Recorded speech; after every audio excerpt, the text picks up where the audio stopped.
So Kirby and Claire. Yeah. Well, we see Andrew every single week on school news, like awesome, crazy school legend. But like, who the heck are you? Good question. It's like, who am I actually? That's so hard to answer. I'm Claire. Hey, Claire. Yeah, I'm Kirby's fiance. Oh! Yeah. Got the ring. Kirby's like, where's my ring, bro? I just realized this is not fair. Up. Why do the girls get a ring but the guys don't? Dude, you gotta go for the clothes and get married, and then you get the ring. That's true. You just have to hurry up. That's it. Everyone's like, everyone needs babies. Everyone needs to get married. Yes. It's like, this is the way it needs to I mean, happen. not everyone, but these two definitely. Yeah, dude. Yes. Absolutely. He's very passionate about It the will, ring. it will be Skool Baby. Do we already have a Skool Baby? Well, we don't have an official school baby, but if So anyone's out there that has had one, like, please let us know. We'll pin the comment. The comment, yeah. So you're from Ireland, Yes. and you're from... The UK. Oh, dude, it's like a Romeo and Juliet situation going on here. How did you guys get involved in school? Well, I was a customer of Sam's previous company. I was in his mastermind. And I remember at the time we were so bought in, and he had this vision for this company that he had previously. And then all of a sudden he started talking about this thing called school, and it kind of felt like you were getting cheated on. Like, you have this mentor, you've put your trust in him, he's painted this vision, and then this other thing comes along and you're like, what? This wasn't part of the vision. But then he decided that he wanted to start raising money for this. And basically everyone in the mastermind, nobody knew what this thing school was, but we had just seen Sam, and there's this rule that you never bet against Sam Ovens. Okay. So he asked, like, do you want to invest in school? And I invested, and a few people in the mastermind invested.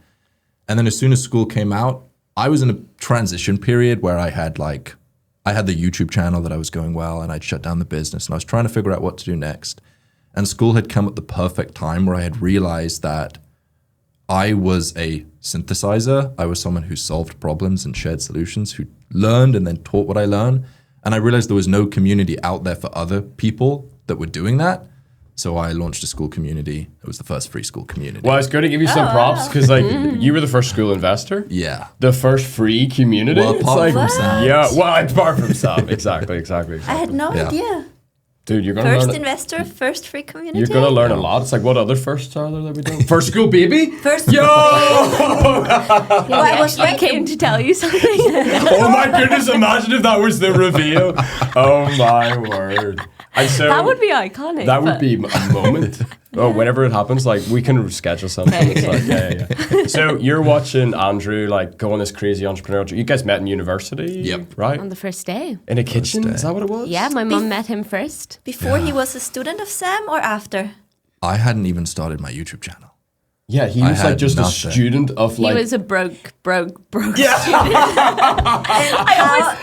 How was watching him becoming, like, getting into Sam Ovens stuff, and like, did you see him change, and what did you think? I saw it from the very beginning, which is pretty fascinating. Like when we first went to university, he had 10 computers in his room, and he would sell them on like Facebook Marketplace. Yeah. So this was like the entrepreneurial Respect to the journey. hustle bros. The spark. Let's go. Yeah, was this there. was the spark was definitely there, but I never really thought anything of it. And then he found this guy online called Sunny T. And then from there, he was like the OG, before Kirby found Sam. Yep. And he started it, and then Sam obviously came later, and the YouTube channel, and then he started going out less, and I was like, what's going on? He started having a New Zealand accent all of a sudden. Kiwi. Claire listened to so many of Sam Ovens' videos that she could like recite the accent. And then when I started doing sales calls, Claire knew my whole script, which is the Sam Ovens script, just because she was in the background as I was doing these calls again and again and again. And you like learned the whole thing. And then I would do sales calls just because Yeah. I knew How to do them? the script Yeah. so well. She closed pretty well. She closed I didn't know pretty you were well. a closer. Guys, I've lived many lives. Yeah, clearly. And now, like, you've moved to LA Yeah. and you're like working full time at school. I know. Which is one of the most exciting, fast growing companies on the planet. Yeah. And it all started with a New Zealand accent coming from a laptop in a university dorm room. Yes. That's just wild. I know. It's crazy. It's insane. How did you then, like, because you joined Sam's mastermind, so then you flew to LA. Well, I joined during COVID, so they were all virtual, which was such a shame because I never got to go to the actual in-person events. Wow. But yeah. So the first time you went to what is now School HQ, Yeah. it was properly school. Yeah, well, you know, Sam had his podcast. Yeah. I was going to be the next guest. 2 days. Oh, were you really? I had flown over, and then I get a text. I think I flew from, where was it, Australia or something at the time we were. We flew a long way. And then he was like, I'm closing down the podcast. Yo, that is wild. Because if I remember the story right, and if I get it wrong, like, correct me. It's like he started this podcast. He built this phenomenal world class podcast studio Like a in HQ. $50,000 set. Yeah, it was like Took like 3 months to make. right. And then he did like 3 or 4 episodes, and then during the 4th episode, he's like, I can't do this. He walked out. He walked out. He said, "That's enough now. Goodbye." So did you even did you guys meet on that trip? We met at that point, yeah. Wow. And I don't think anything happened like... In your relationship. It was the seeds of a beautiful thing, you know. Yeah, that was it. We just met, hung out. It was cool. I was like a power user of Skool. I remember this screenshot from right in the beginning of Skool Community, before it was Skoolers. And the leaderboard, it's like me, then Ted Carr. Like the 2 people right at the very beginning of Skoolers. So we had a lot of good conversations because I was just using it so obsessively. Shout out to Teed. Teed. Where's Teed? So how do you, from that first meeting of the bros, the bromance in LA with the fake podcast that didn't happen? How did you end up from going to that to working full time at school and being on this phenomenal rocket ship? Yeah, well, it all started with Hamza. Oh, what a hook! It started with Hamza. Which, for those who are deep in the internet lore, know that there's the drama. I didn't expect us to do YouTube beef. This is new for the podcast. We're going straight in. Let's go. So the brief story with Hamza was I, at one point, had maybe 400,000 subscribers, and he was just starting his YouTube channel. We were both in a similar space, personal development, productivity, that sort of thing. And one of the videos I made, he didn't agree with the advice that I made. So he made a video, why self-improvement YouTubers are lying to you. My face in the thumbnail. Ooh. The video starts to perform. The video starts to Dude, producer Ethan just let out a little excited noise. He's strapped in. He's a Hamza fan. He's like, Yeah, it turns out he's like, yo, come on, now's the chance. I'm going to cut this guy's microphone. So yeah, Hamza made the video, but obviously the strategic thing to do, if you're a bigger creator, you don't address the smaller creator. That's a misstrategic play. So I ignored it and moved on with my life.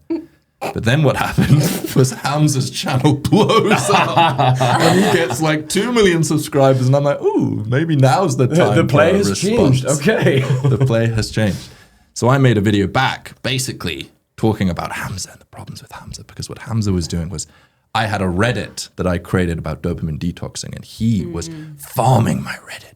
Naughty, to get customers and subscribers. And that's how we got his first 1,000 subscribers, from that subreddit. Wow. But the crazy thing is that when I got started with my YouTube channel, I did the same thing. I went on Reddit, Dude, it's the free part of the community game. Ryan Duncan funnel is strong. It's part of the game. So I made the video back, exposing Hamza. Drama. But then what happened was Hamza and I became friends. We both took the videos down. Aww. And then I said to Hamza had this huge audience, 2 million subscribers, but he was making, I think it was $20,000. Amazing, but for 2 million subscribers, not loads. And I told him about Skool. I said, you should launch a Skool community.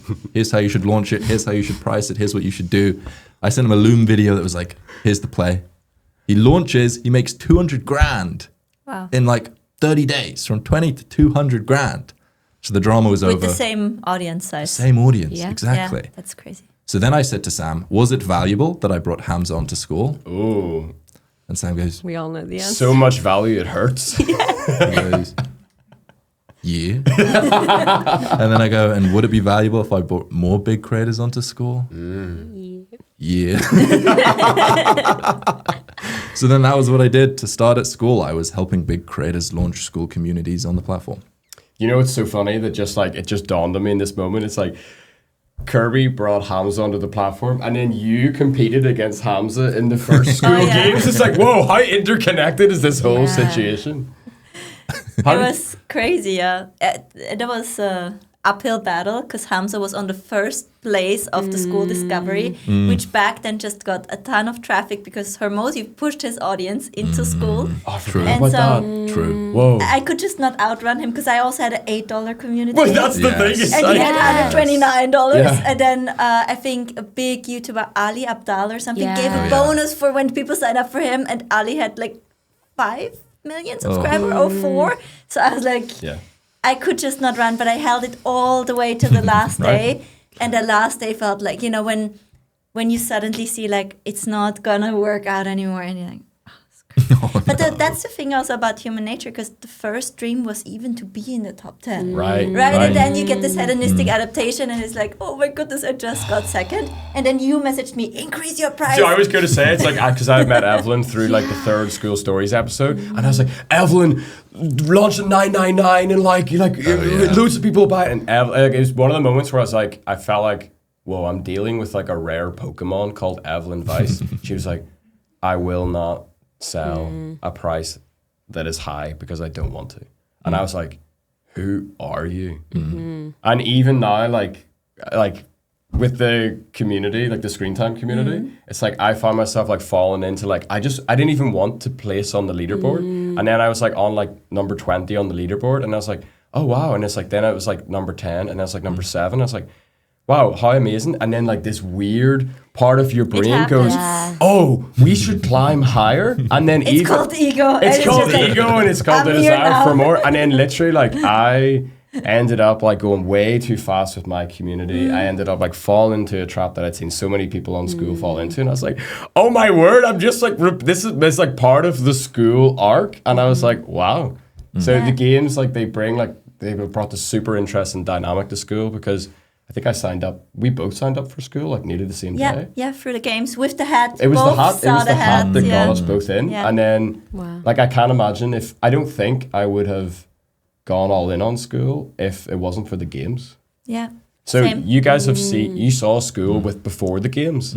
We've only ever really seen it afterwards. So you're like Old Testament, we're like New Testament. It's like, what was it like before the games, and whenever there was like very few people on the platform and Do you all that sort of remember? stuff? I also know that you had, during the whole Hamza beef, you had interesting takes on that situation. Do you remember your gut reaction to all of that? My gut reaction was just like, this is pointless. She hated it. I was just like, this is the most stupid thing I've ever seen. I was like, don't make a video. It's like so immature. I was like, just leave him.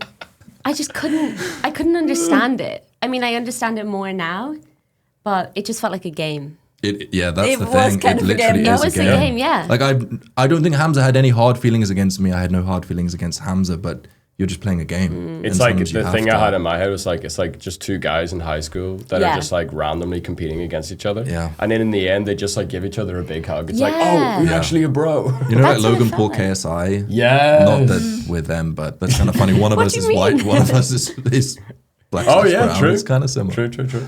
Well, even at the the Skool Games event yesterday, it's like it's so funny to see Sam and Alex. Like whenever you guys watch the video, it's like they're just like secretly like complimenting each other. It's like, oh, they're like actually like very sweet. The whole It's thing. really cute. Yeah.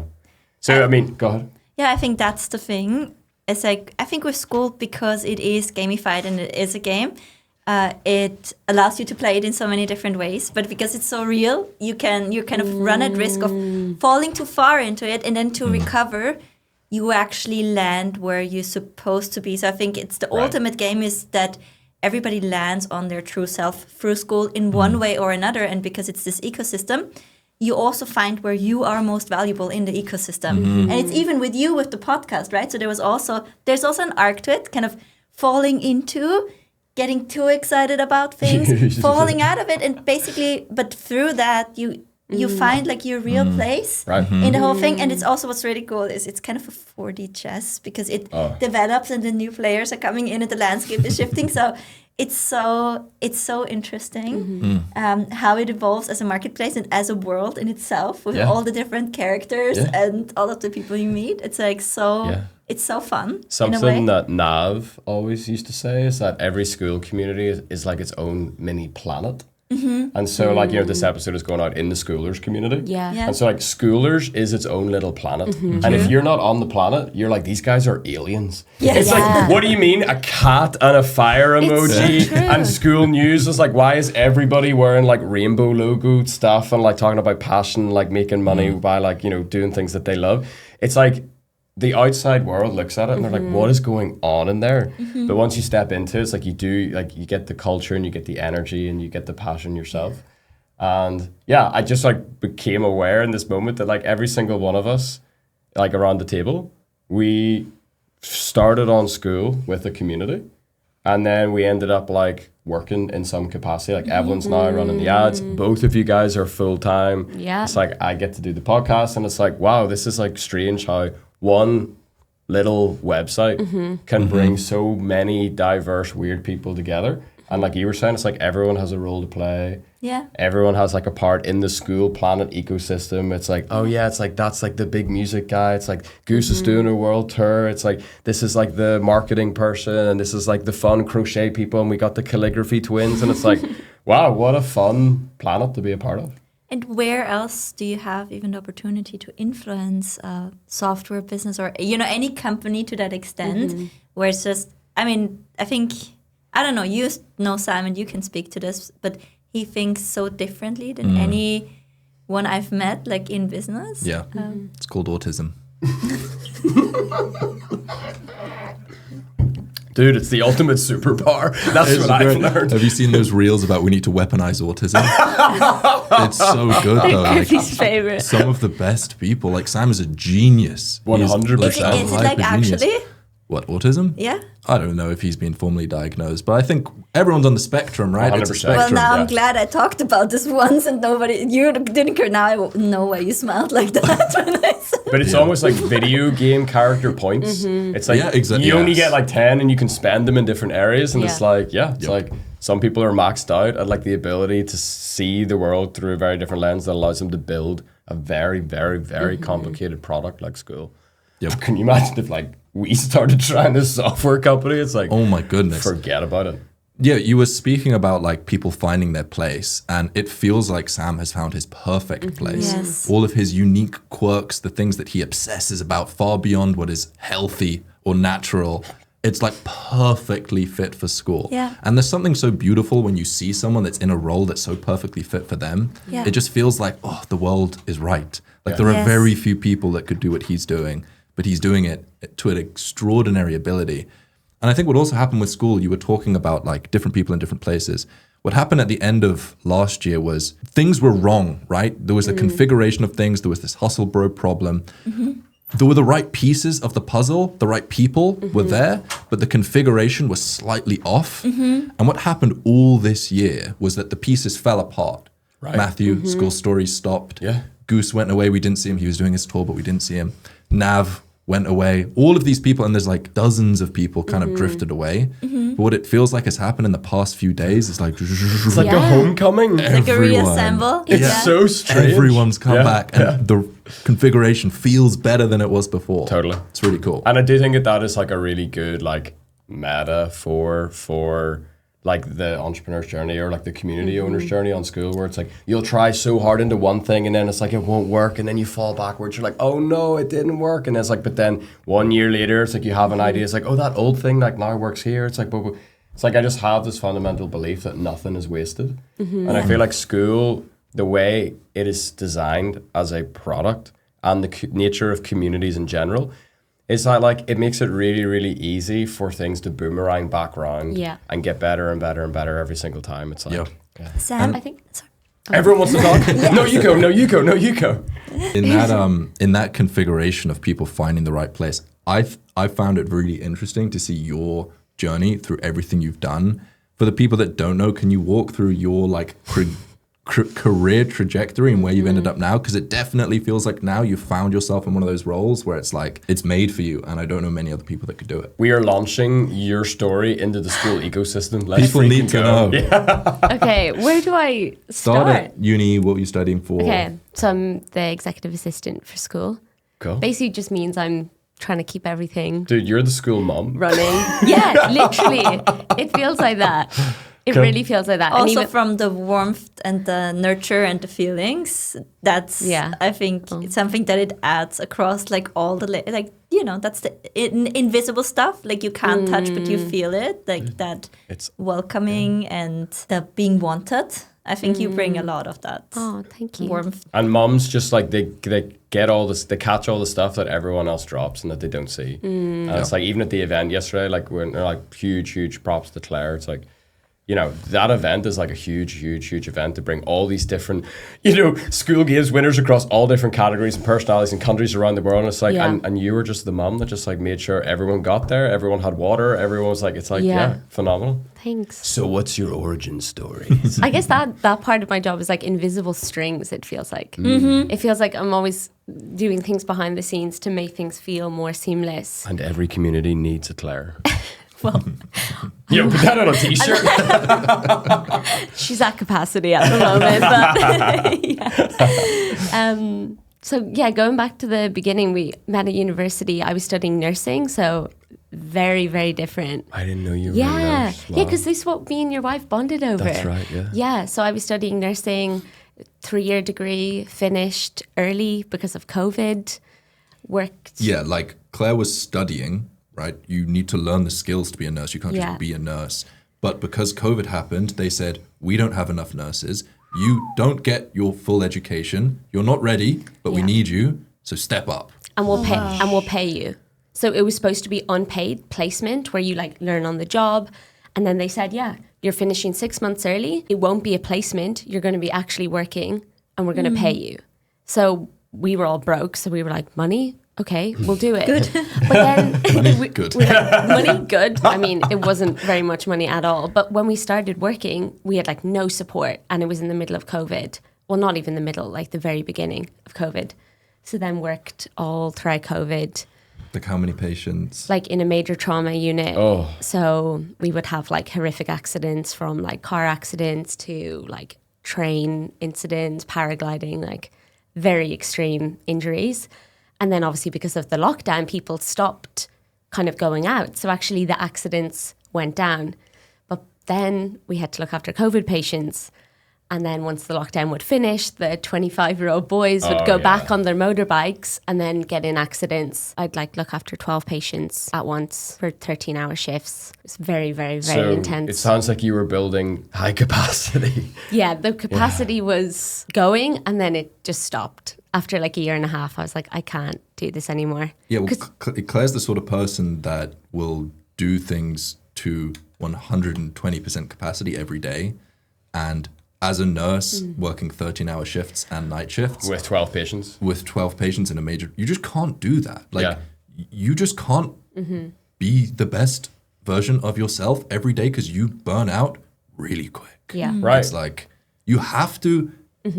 not try your hardest if you want to do it for more than 2 years. And not to like just like make metaphors for the sake of metaphors, but like so many people who come on to school, they're like doing the nurse version of that in their business. Where it's like I was running a high ticket like service based podcast agency where I did all of the work and I was like completely burnt out, completely like could not grow, could not scale. It's like I had my 12 patients and I just couldn't see anything else. And you see that with a lot of people in school. They take on too much, they try to give too much, and actually you need to find what like your bandwidth is and saying, actually, I can go up until this point and then I have to stop. Something has to change. So the something has to change. I left my job. I said, I'm going traveling for 3 months. I'll be back. As soon as we could. COVID was happening. We couldn't travel anywhere. Thailand opened up in like a middle portion where it's like you have to go, but you have to get like, what was it? Tested, vaccines and tested. Stay in a hotel for a few days. We're like, we are gone straight away. Wow. But I was like, I'll be back. I'll just be gone for 3 months. Told my manager. Still haven't been back. Like 6 years later.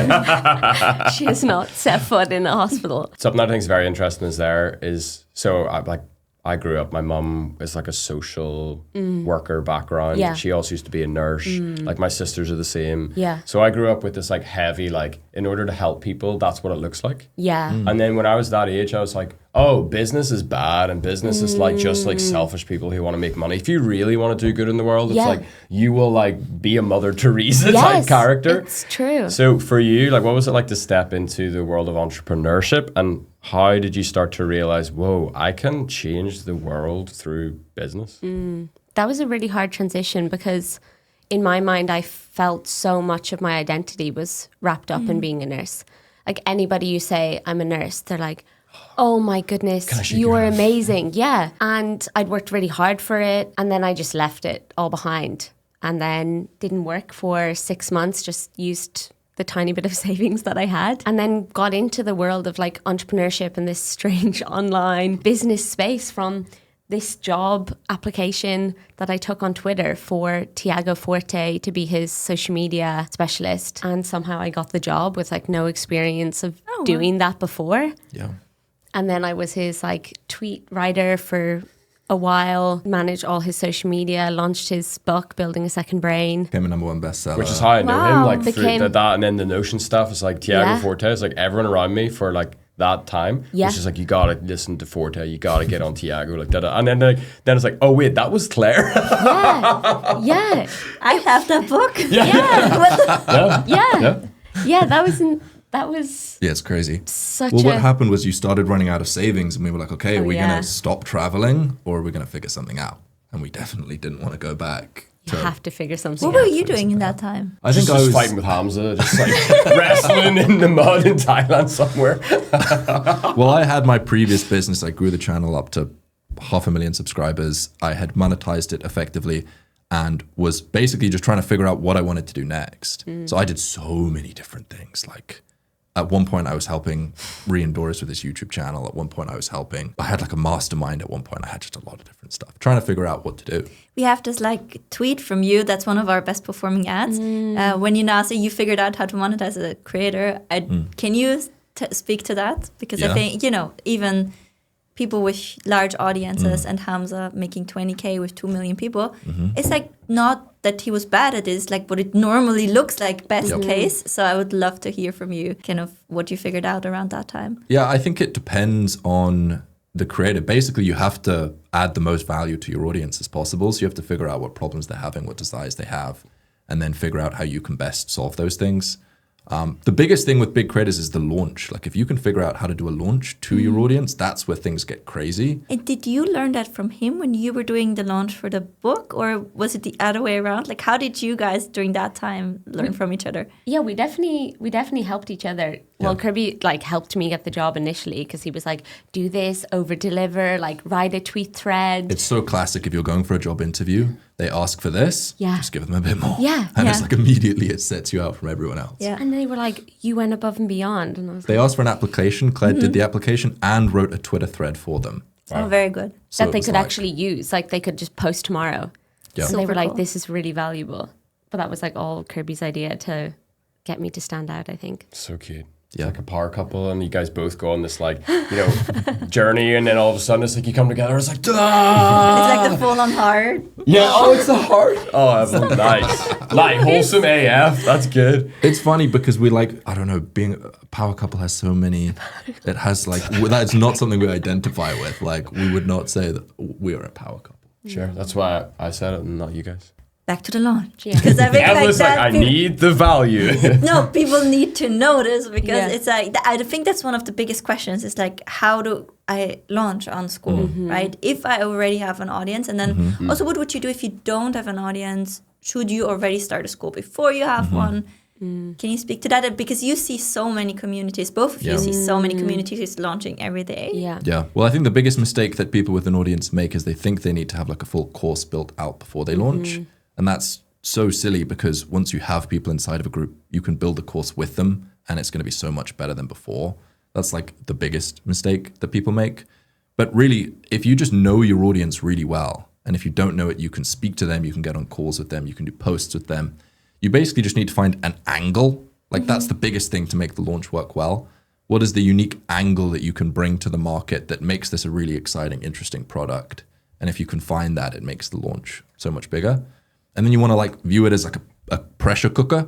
So you want to build up hype, tease, whisper, something's coming. And then over time, you have to slowly drip more information until the crescendo where you're like, it's here. And the goal is to make that be as exciting a time as possible. Because if you've built an audience over years, you have so much goodwill and energy built up that you just have to maximize that as much as humanly possible during the launch, which comes from that like whisper, tease phase before the actual launch. Do you know what's really funny? Like I obviously learned so much from you and from Sam and from Alex, like just being part of the Skool ecosystem. Whenever it came to like my community, I did that whole process, but I just did it like for my friends and family. So it's like I didn't have any audience. You know, I had 0 YouTube channels. Like I was like, dude, I got nothing. How am I going to get people into this thing? And I just like whispered with my friends. It's like, hey, like, do you ever like have any problems with like spending too much time on their phone? They're like, yeah, I really do. And it's like, and then you just like, and then like I think we launched it with like 10 people, and then like I found like 10 more friends. And then I found like 10 more friends, and then like I like in my church there was like other families who like were like talking about it, and so like it works. Yes. On every stage. At every scale. It doesn't matter if you have 2 million or if you have like 20 friends that are like relevant to like the thing that you want to help them with. It's like the perfect process. Yeah, I can talk about this because there's been a lot of people that haven't had an audience that have done big launches as well. Like I know people that have made $100,000 without an audience. And they're like, what? How does that make sense mathematically? But what happens is assuming you've been interested in something for a while, especially if you're good at this thing, you have more of an audience/network than you realize. The example is if you're just a random rock climber, really passionate about it, if you check your Instagram, you've probably posted pictures of you rock climbing. You've probably gone to rock climbing gyms and you've made friends with different rock climbers. So you can do a launch even if you don't have an audience by doing 2 things. The first thing is you look through all of the different places you can post. Even if you just have Facebook friends, you have an Instagram profile, you can launch to those places. So make a list of all the different places that you could launch: Instagram stories, Instagram posts, Instagram reels, Facebook posts, LinkedIn posts, whatever you have an audience. That's the first thing. And the second thing is you do a network audit. So you look through all of your contacts, you look through everyone you've texted. This is literally what I did. That's what you do. I was like, I followed the playbook. Like if you fully step do by it, step, like every profile, who have you Twitter DM'd? Who have you messaged on Telegram, Signal, WhatsApp? If you do everything, almost everyone will end up with a long list of people they can reach out to do the whisper, to do the tease, that when the launch happens, you can do a launch. That's so cool. I think you said one thing that's so important is like once you found your thing and you start to get really good at this, I feel like a lot of people get into it and they're like, oh, which type of community sells? Well, I do a community like this that sells. And then what ends up happening is like the thing doesn't sell and they actually don't launch, not because it doesn't work, but it's like because they actually have this kind of insecurity that it's not the actual thing that they want to do. So they fall off of it. They join a bunch of communities to figure it out, but eventually through those communities in like weird rabbit holes, they find the thing that they actually want to do, and then it's like their second or third community, suddenly they have that experience, right? So it's like, oh, that's, you know, you started with podcast key, and eventually it's like helping families with screen time. It's like a weird arc.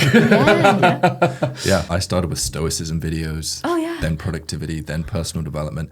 Then I realized what I like most. Oh, don't tell me. Did you do bushcraft at one point? Don't. What is that? Pull it up from the archives. Bushcraft. Yeah. Bushcraft? Can you like leak like a video or something, Claire?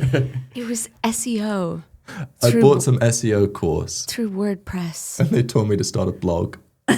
And he didn't want to do it, so I did it. So he made you right? Yes, I'm writing blog posts on bushcraft. Which It's is like wilderness, like making fires, how to survive I know in the why forest. you proposed. Like. It's like, she is worth it. Like, It's like, dude, Kirby really lucked out here. This was a good decision to but marry neither Claire. one of us are into bushcraft. That's the Like, problem. that's the so perfect why did that one not work Zero out? passion. Because Yeah, zero passion. I just did some keyword research. This should work. Low competition. Let's do this. It was the low But competition. that's the same stuff, right? Yes. Yeah. That's what people do. It's like, oh, low competition and potential. Where do we get to in your character arc? I just think it was so funny as well. Tiago. It's like Claire starts as a nurse. Yeah. And now she ends up like, I know. you know, Kirby with being the the bush. mom of like one of the most coolest companies on the planet. Yeah. With 40 kids. With basically, like, the company. actually, technically, like you'll have 1 billion kids by the time school's finished. no.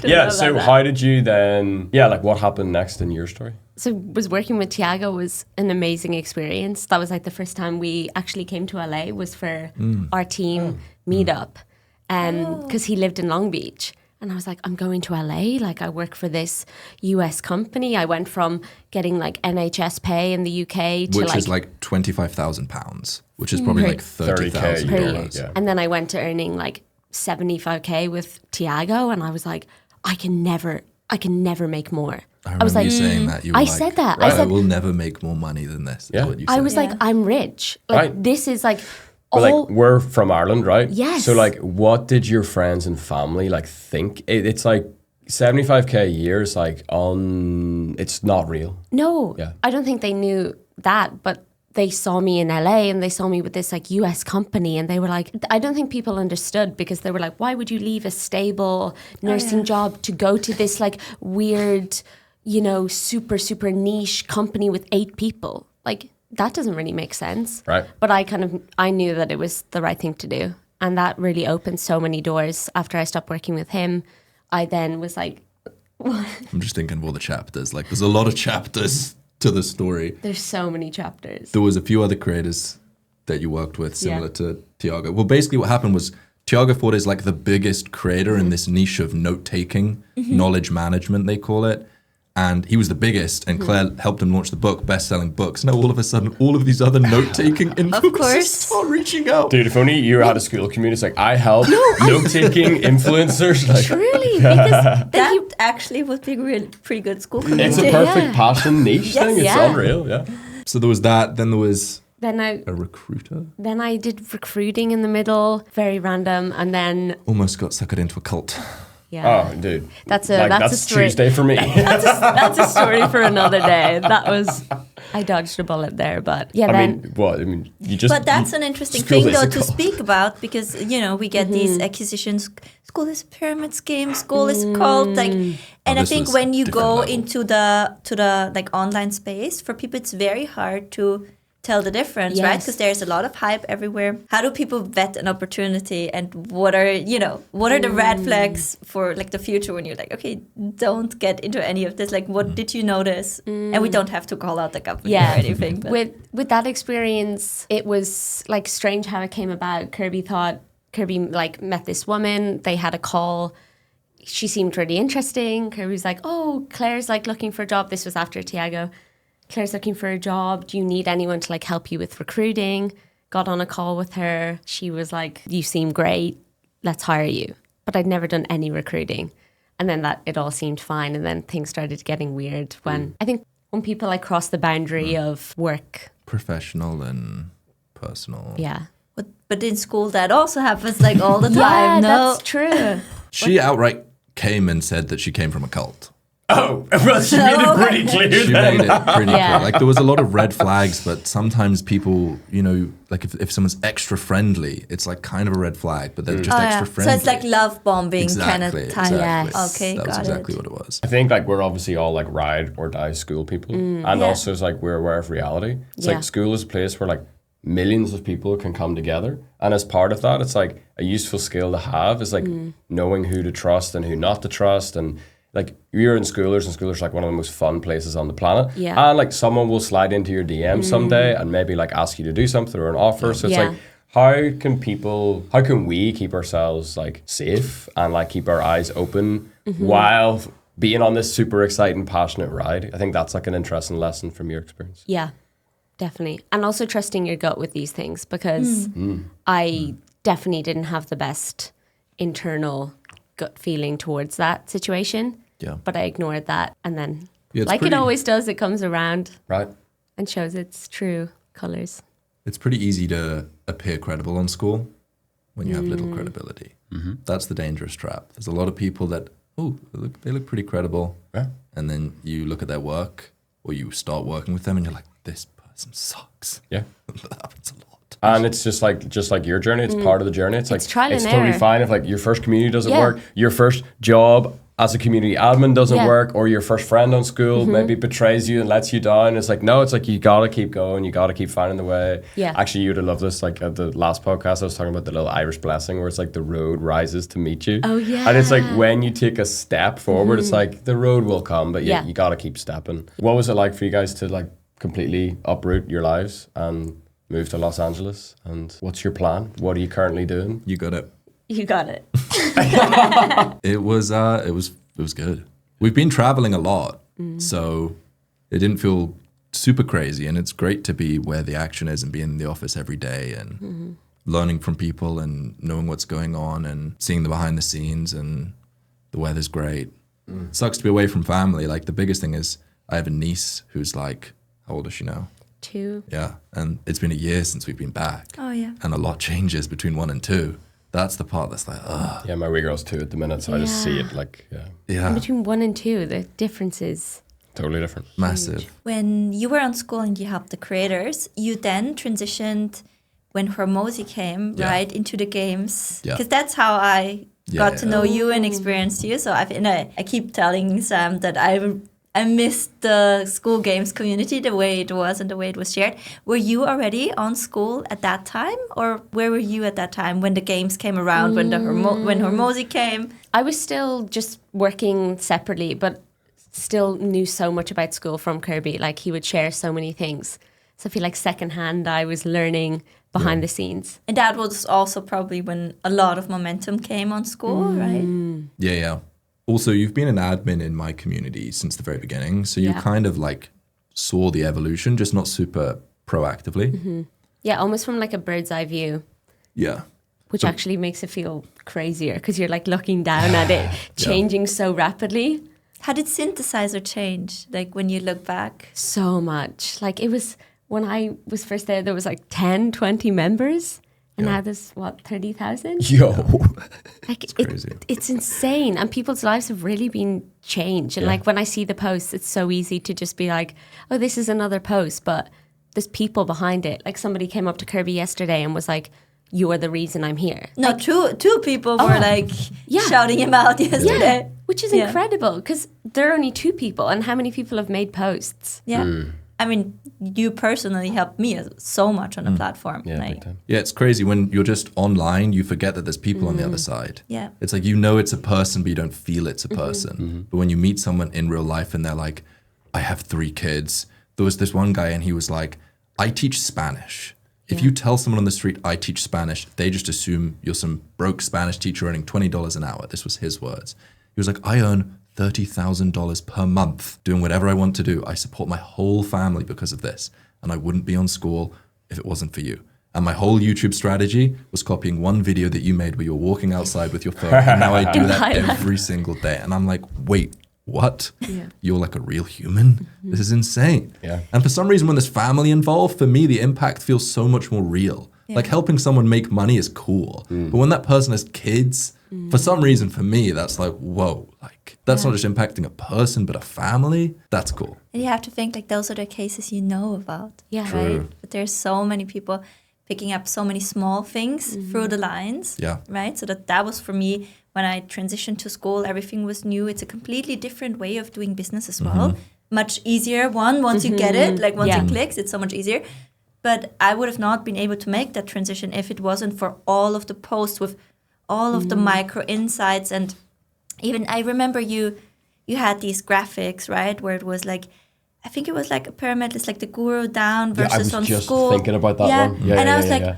oh, I get it. You know, so it's like those small, I think it's all of the small things you learn and you pick up from someone. Yeah. And then from all other creators as well, right? And that's the beauty about school, I think, is you learn from so many diverse people from so many different paths in business. And it kind of all condenses to, oh, this is my way of doing it that feels sustainable, that doesn't feel like such hard work. Why do you think community owners should get IRL with people? Because you've seen this from like a meta level of like school itself introducing IRL meetups through like the school games events, and now you're like hanging out with people you usually only see on profile pictures, like every single week. Like, what's the benefit of IRL for an online community? You just have to. You just have to. It changes everything. It becomes real. It just becomes real. There's something about the computer, it doesn't feel real. Like we talked about, you're playing a game. That's what it feels like. But when you meet someone, you're like, oh, real human, real life, real backstory, real family, real friends. Imagine having a beer with Mario. That's what school allows you to do. It's true. It's like you meet all the characters. Yeah.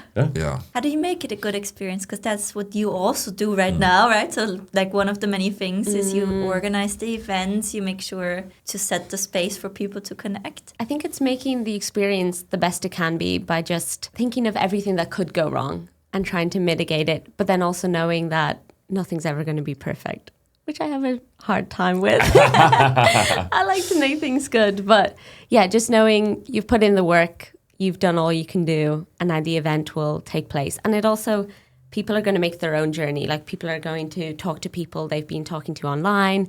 People are going to Create space. Yeah, create space for real connection. And I think a lot of people yesterday had been talking online for so many years. And then they were like, we're actually meeting in person? Like you're a real human? And people were making group chats of like really small little microcosms of people. Yeah, all the Spanish bros, like all the Spanish speaking winners, they were like, oh, we definitely gotta like connect over. And then all the French dudes was like, it's like, whoa, this is crazy. It was so cute. All the music niche, they were popping off. I was like, this is beautiful. I know, it's amazing. Even though they've been talking on Skool for years, until they actually met in person, then they were able to take their relationship to the next level. So yeah, that's definitely a huge benefit of these events. I think the thing that shocks me about the Skool Games events is how simple they are. And I know like before I did an IRL thing with like any of like my In a online castle. communities. Yeah, it's like, that's a long With story. a sword. That's also a very long story. But I was so inspired by you guys. Like the reason why like those events worked was because it was like, oh, you just like pick a place, make sure people have some food, and you just like bring them together. It's like the actual format is not complicated. You don't have to have like 50 talking points to like bring people together. And it can be even less than that. Like you can meet in a coffee shop, meet in a park. Yeah. It doesn't have to be in a wedding venue. But there is more than it looks like behind the scenes. Oh, yeah. Well, that's the thing about simplicity as well, isn't it? Yeah. Exactly. Yeah. That's the beauty. Hard work to keep things simple. Yes. And what fascinates me working with Kirby and with Sam every day is how much thought they put into all of the features, all of the flows. It's like something comes out on the other end and it looks simple, but it's like such a journey to make it simple. It's so many conversations and it's so much data and like that goes into it. And it's actually, I learned about myself from school that it's so much easier to do something complicated than it is to do something simple. It's so much harder. I will take zero credit. It's all Sam. Like, it is all Sam. And if there's any part of it that's me, it's because I've learned it from Sam. No, you know what I see is like you also challenge things. Like I think that's the biggest value is to keep reminding like, does it have to be like that? Is that actually true? Like a little bit the devil's advocate, and I think that adds a lot. Because that keeps us clear as well. Otherwise, there's things you don't consider. Like we talked about world tour and stuff like that. So I think that's really important to get into that perspective as well. And again, like the beautiful thing about being a customer on Skool is that like the old way of doing business was like you were all by yourself trying to build this thing you had no idea how to do. You had zero feedback, you had zero devil advocates, you had zero angel advocates or whatever the opposite of that is. It's like you've got nothing. True. And like you live in Ireland and you like have friends and they all work for the NHS and they're all nurses and teachers and it's like you're so lonely. And then it's like you jump into schoolers and it's like here's 200,000 people that are building the same type of business as you. By the way, you can be friends with them all and learn everything you need to know from them. It's like, what? I know. It's mad. So what advice would you guys give to people just getting started on Skool? Like how do you start to take those first steps? Do you mean someone who's just joined Skool today or? If you were to talk to Claire, who's like at the end of her wits with the nursing job, what should I do? And you know Skool and you know Claire and what she can potentially do, how would you advise her to check it out? I would pick what I'm most passionate about. I think I have an answer for you that's more accurate. Okay. Hashtag marriage. I think that you... And I said, you speak. You said no. And then I speak. I think that the way you're framing the question is asking it as if Claire is going to start her own community. But from what I've seen about Claire is that everything that you've done has been supporting other creators. Yeah. And I think that the thing This is is a that great split, actually. you don't just need to start your own Skool community. Right. Yeah. There is plenty of opportunities helping other creators like you've done with so many different people and now like you do with Skool. Oh, this is perfect. Andrew can do the creator side and you can do the operator support Claire, side. the I- growth operator. Dude, when you ship in the growth operator course, let's go. It's so underutilized opportunity Yeah. on Skool. Well, because it's 100%. easier to make money helping a business that already exists Yes. than it is to start your own. Yes. For as an entry level. And then we've seen so many people on Skool Yeah. like Yeah. become an admin or become a moderator, and then like it teaches them everything they need to like go and Yup. have the I think also knowing that not everyone has to start a community. Like, and I was just going to say, like, pick something you're passionate about. But I don't really have anything specifically I'm passionate about. But I like helping people. I like being useful. I like being good, being of service. So like what Kirby was saying, I could find a community that I like and then go to them and say, I have these skills. What could I do for you? How could I make your life better? How could I also earn money while doing that? And then I don't have to start my own community. I don't have to, be this thought leader. I just have to. Hi, I'm Claire. I help crochet community scale to 1 million a month on Skool. Yeah, I think people also think like when they support community owners, that they always have to support them in marketing. Yeah. Some communities are actually already great in marketing, but it's just like speaking from my community, you can reel in more people than you can Yeah. like take care of, right? So and Exactly. having somebody who can also nurture and who gets that human component is Yeah. so helpful. And even at one point at university, when I was getting into the whole YouTube online creator stuff, when you get into it and you love it so much, you try to get everyone you know to do it. Yeah. So I You were running the affiliate scheme before there was even an affiliate program. You were like, I need to get as many people into entrepreneurship as possible. He was recruiting me. Claire started uploading YouTube videos about nursing secrets. Shout out Russell. Whoa! Shout out. But then here's the thing, like That was payback for the bushcraft thing. that was called Bushcraft Secrets. Oh, whoa. It's too much. But then like you didn't like that. What happened was I loved it, so I thought everyone would love it. So I was like, Claire, you should start this. And then Claire's like, and then I was like, you should start this, Claire. And then Claire's like, fine, I'll start it. Uploaded a few videos, you hated it, and then stopped. Really hated it. Yeah. And You I were had just like doing it. sponsors, and on paper it was good, but in my heart it was not. No passion? It was not good. Need the passion? No passion. Yeah. So what about on the creator end? Like, what's the biggest pitfalls that you see schoolers fall into that just make it harder and longer than it needs to be? Yeah, I think that in the beginning, if you're serious, you can learn a lot really quickly if you go deep down all the rabbit holes. Like you were saying, you read all the posts. Like if someone went and they read all of the posts in Schoolers from Evelyn and me and Hormozy and Sam. In the gems category In the alone, gems you would have a category. PhD in school. Yeah, just spend a week like going deep and you'll learn a lot that'll help you shortcut a lot of the process. But then after a week, start taking action because people get caught in just consuming for too long. Like my life has been changed by information. Like I went through, like we're talking about Sam's course and it completely changed my life. Hamza, we were talking about, completely changed his life just through information.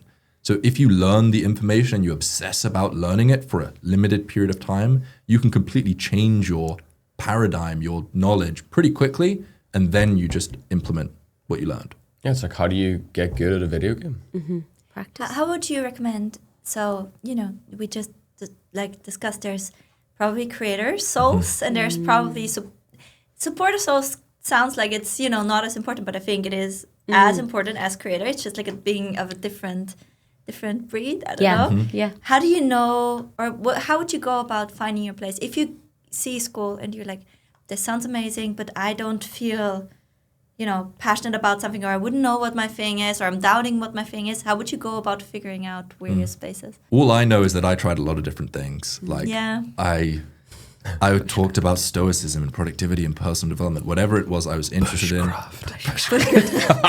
We can't forget. It took me so long to realize that I tried all these things, but then I realized that the thing that I truly loved wasn't productivity or stoicism or personal development. The thing that I loved was the thing underneath that. I loved synthesizing. I loved building businesses around solving problems and sharing solutions. And I wouldn't have been able to know that until I had tried a lot of different things. If I had just thought, what do I like? I would never have found that. Was it for you the same experience? Like also just trying, and then you were like, actually, I don't want this. Yeah. That's my thing. Yeah, exactly. And also all my other jobs after nursing were online. And I realized that wasn't for me at all. Because they were all behind a screen. They were all on these like weird Zoom meetings that I never felt real connection. Yeah. And then I think the difference with this school job is I'm in the office every single day. And I think that's where I thrive way more than online. Yeah, like I swear the best communities in my opinion, that I've seen, they've both. They have like the IRL connection between like the co-founders or between like the local community or whatever. And then they get to benefit from like the massive high leverage of the internet and of school and being able to connect with the world. Like there's a really interesting winner yesterday. He was like a doctor for 27 years. Oh, yeah. He has his own practice in Louisiana. Dr. Chris. Yeah, and he's like, I have had this bricks and mortar practice in Louisiana for 27 years, and now school allows me to have one that reaches the whole world.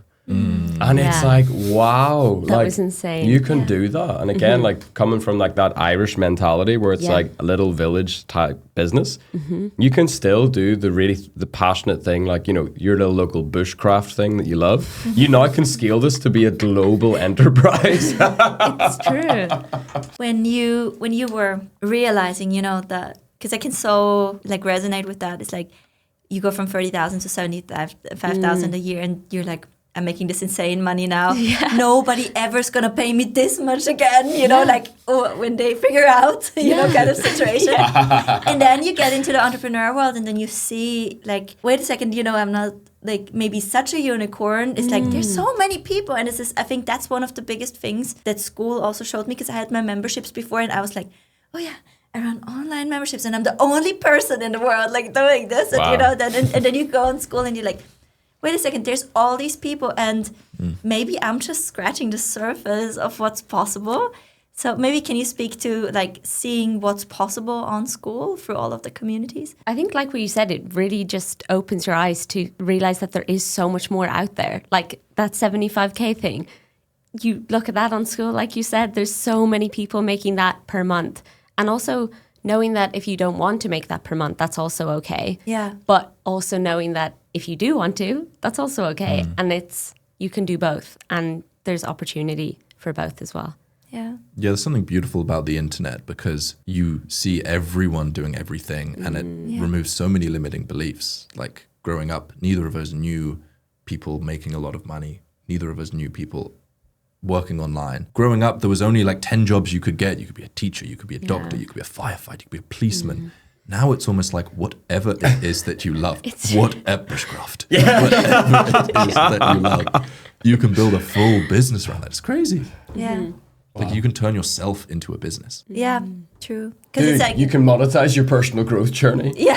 Redo. This is it. You can monetize your passion. I This feel is it. like You can we monetize your actually- skills. You can, have a very similar idea. I think I loved Kirby's post and how he was managing the games community and the things he shared. I was like, I know this is true. Yeah. I know this is true. I didn't have the words for it, but what this guy is saying is like exactly what happened to me as well. Yeah. So I think more or less like everybody goes on the same journey, but when you try to describe it to someone, it just doesn't click the way, like you just talked bushcraft secrets. I read expert secrets, and I read the book, and I was like, I don't know what to do now. And then I've been through the journey, and I read it again, or I was actually listening to it on an audiobook, and I was like, oh my goodness, he gave us the complete blueprint. This is exactly how it works, but you were not able to execute on it before you've not done the work, because then you're like, you have to go for the fire. There's no other way. Yeah. And just on that note of posting, I want to keep making posts. The reason I don't make posts isn't because I don't want to. It's because whenever an admin makes a post in a community, everyone gets notified. There's 200,000 people in Schoolers. Oh, because We view a lot of Schoolers eyes. as like, Schoolers is people's second community. Yeah. Your first community is your own community. That's where 80% of your focus should be. You just pop into Schoolers every now and again, see what's going on, get some value. And if I'm just making posts, broadcasting it to everyone, Yeah. that's not good. And back then when I was making posts, School's churn was higher. Now School's churn is stupid low. So it's like what we're doing is working. I'm not saying my posts were why people were churning, but if it's working now, then but don't people need to could change find it in anything. Synthesizer, right? Yeah. So then that's the best place to go, I think. Yeah, totally. Hashtag self-promo. Hashtag drop the affiliate link, Evelyn. It's a free community. So So yeah, and I love what you guys have done with Schoolers, like in so many different ways. I even just love like the name. I love that it's one community now instead of two. I love the cat logo. I love like the school news format of like the one really, really good weekly call. And so like we get a lot of Kirby, not so much Claire. Maybe you can like poke your head in next time and just like Yeah. whisper bushcraft into the microphone or something for the memes. So we get like a weekly update from you. We get like weekly value. If you could kind of zoom out a little bit more, I'm not asking for like company trade secrets or for you to cast a vision for the but we company. take them. Yeah, come on. But for both of you guys, it's like on a bigger level, it's like what are you really excited about school over the next year? Let's just limit it like that. I think the thing that's going to be most exciting is that once School is really polished for the creators on School, the focus then shifts to getting members. And yeah, the idea is to focus a lot and spend a lot of money helping people get members. Because if you're a YouTuber, you post on YouTube because that's where the viewers are. How could a YouTuber switch to Vimeo? Imagine as a YouTuber, you start uploading on Vimeo. You're like, what? No. You can host videos there. Similar features, Yeah. no audience. That's the problem. School's goal is to blow up the member side of School so that everyone on School gets a crazy amount of members. Just like when TikTok spent $1 billion on advertising, creators would go to TikTok because that's where you build an audience. Creators were blowing up on TikTok. That's what's going to happen at School. If your group's good, you'll get a lot of members. And that's exciting. Yo. Very Very exciting. That was a perfect like piece of Perfect. content right there. I was like, whoa. Clip that. Yeah, it's like, come on, Evelyn. Evelyn's It's like, like, run that, nice. Evelyn. Yes. It's like I see your ad brain just like. No, but it's what, that's I think the best thing about School is that you guys really want to solve all the problems of the creator. And like if you're just passionate about serving your people, I think maybe you would reconsider starting a community if it was like, I can really do just like what I like, and I actually get sent members because I'm doing a good job in here. Yeah. Because that marketing piece is really hard for people that are passionate. For example, for bushcraft. And I'm into bushcraft. I'm not into marketing. Yeah. But now I could actually get members, right? So I think there's not any other platform that I know of that is Yeah. taking care of their people like that. 100%. That's the thing that out of everything that just sticks with me about school is that like Sam and Kirby and you and all of the leadership team and the insane talented people that actually build Yeah. and support, like every person on the school team, like they care, Yeah. like they love community owners and they want to, like they exist to help them. Yeah. And it's like, wow, that's why it feels like such a warm hug every time I log onto the platform, bro. It's true. Yeah. On other platforms, you could spend millions and you don't even get a human on the support. Yeah. Like where can We you? won't name any names. But where can you actually talk to the people on the platform? Like even Right. smaller platforms, I don't think you could get Totally. their Yeah, CEO it's to true. care Yeah. about that. That's true. And they truly care. Like Yeah. seeing them in the office, how much like Erica and Sid and the They team put read into everything it. too. They read everything and they really put their whole like heart and soul into it. Like it's not just replying to, messages. That's how you have a good community. Yeah. Is you just care about you the just people. care. And I was also going to say, like, being in the office so much, I really get to see that, like, firsthand. Yeah. And on Wednesdays is our leadership day, so the whole leadership team comes in. And, like, even just being at lunch and hearing them constantly talk about how can we make school better? What problems are we having? How can we solve it? Having 2-3 hour long meetings about how we can make school better. It's like, that's when you know that you have something special. Yeah. And that is the perfect way to end. Oh, Let's go. Yeah, thank you so Let's much. go. It was so super cute. thank you so much. Boom. Thank That was you. Thanks fun. for everything you do That's as well. great. Thank you, Yeah, guys. thank Thank you. you. Thanks for co-hosting. Should we do a proper heart now? Oh, here we go. This is the close. Oh. Hey! Got there.